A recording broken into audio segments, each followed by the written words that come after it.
मैं आपको ये पूछ रहा हूँ, आपको एनलाइटनमेंट चाहिए? Yes sir. चाहिए।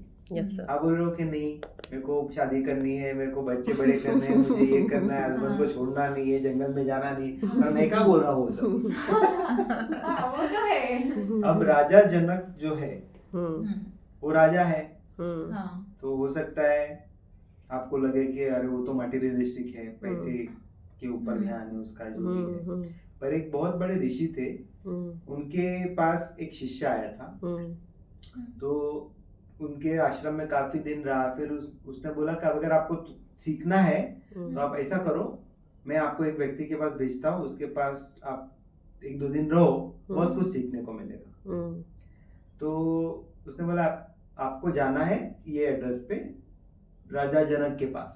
ओके। तो वो ऐसा मन में सोचने लगा, ये गुरु पता नहीं क्या है, इसने मेरे को इसके पास भेजा, अभी इसके पास क्या सीखना है, मुझे तो वैराग्य के बारे में जानना है ना, मेरे को एनलाइटनमेंट करना है, तो ये मेरे को क्या सिखाएगा।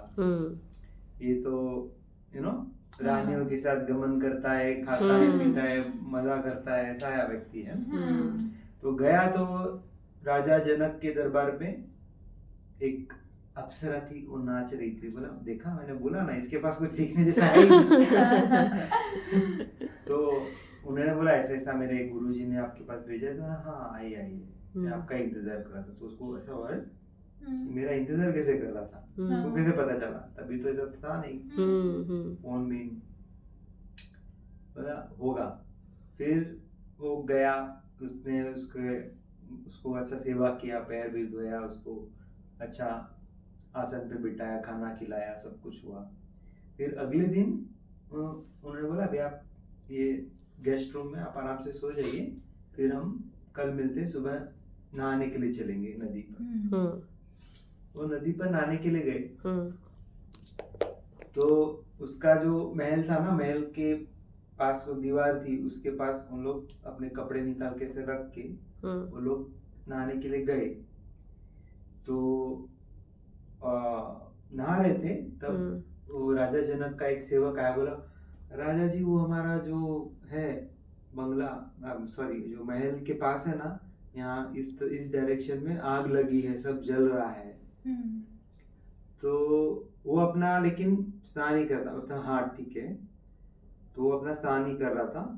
पर ये जो है ना, उसको ये हो गया कि अरे वहीं तो उसी के दीवार के पास तो मैंने कपड़े रखे, तो कपड़े वो लंगोटे उधर वो जल गए। तो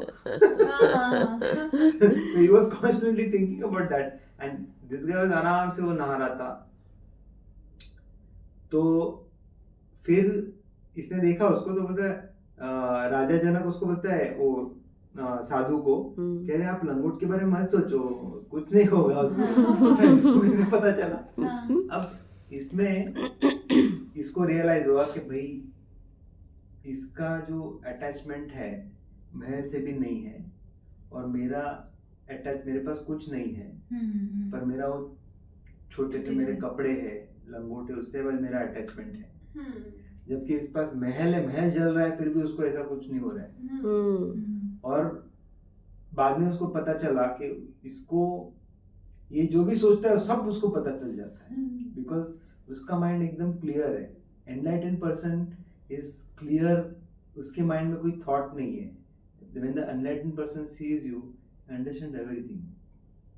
Nothing is hidden from that person's view, because there are no thoughts. He can read, he can there is no barrier, there is no कोई पर्दा नहीं है। That's why enlightened person sees the truth. Intuitive. He can see the truth within, he can see the truth outside also. Nice.